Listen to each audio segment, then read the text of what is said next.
दुर्योधन, तुम पांडवों को युद्ध के लिए चुनौती देता।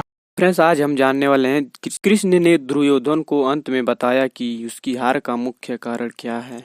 भीम ने दुर्योधन की जंगा उतार दी थी। वह खून से लथपथ होकर रणभूमि पर गिरा हुआ था। बस कुछ ही समय में दम तोड़ने वाला था, लेकिन भूमि पर गिरे हुए उसने श्री कृष्ण की ओर देखते हुए अपने हाथ की 3 उंगलियों को बार बार उठाकर कुछ बताने का प्रयास कर रहा था।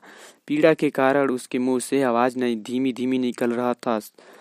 ऐसे में श्री कृष्ण उसके पास गए और कहने लगे, तुम क्या कहना चाहते हो? तब उसने कहा कि उसने महाभारत के युद्ध के दौरान 3 गलतियों के कारण ही मैं युद्ध नहीं जीत सका, और उसका यदि वह पहले ये 3 गलतियों को पहचान लेता तो आज जीत का ताज उसके सर पर होता। श्री कृष्ण ने सहजता से दुर्योधन की ओर उन 3 गलतियों के बारे में पूछा तो पहली गलतियां उसने स्वयं बताई कि उसने स्वयं नारायण के स्थान पर उनकी नारायणी सेना को चुना था।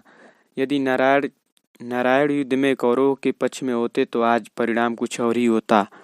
दूसरी गलती यह बताई कि अपनी माता के लाख कहने पर भी उसने सामने के पेड़ के पत्तों को बना लंगोटा पहनकर गया था।